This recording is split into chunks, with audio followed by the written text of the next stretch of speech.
ఆడవాళ్ళకి వచ్చేసరికి అపురూపంగా పెరుగుతారు ఇంట్లో, చాలా ప్రేమగా. పెళ్ళైన తర్వాత సడన్ గా బాధ్యతలు వస్తాయి, దానికి కూడా అడ్జస్ట్ అవుతారు. ప్రెగ్నెన్సీ వస్తుంది, అది ఇంకో పెద్ద బాధ్యత. మదర్ అవుతారు, ఒక స్టేజ్ నుంచి బాధ్యతలు పెరుగుతూనే ఉంటాయి. వీటన్నిటిలో అర్థమైంది ఏంటి మీకు? ఉమెన్ కి ఫిట్నెస్ ఉండాలి. సింపుల్. ఎందుకంటే ఒక కుటుంబంలో ఎప్పుడైతే ఒక తల్లి, ఒక గర్ల్ చైల్డ్ హెల్దీగా ఉంటుందో వాళ్ళ ఎంటైర్ ఫ్యామిలీ హెల్దీగా ఉంటుంది.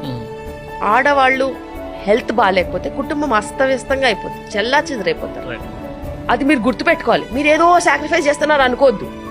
మీరు తిండి తినకపోయినా కానీ మీ కుటుంబానికే నష్టం జరుగుతుంది తప్పితే, మీరు 4 ముద్దలు ఎక్కువ తిన్నా లేకపోతే మీకు మీరు ప్రయారిటీ ఇచ్చుకుంటే మీ చుట్టుపక్కల వాళ్ళందరూ కూడా బాగుంటారు.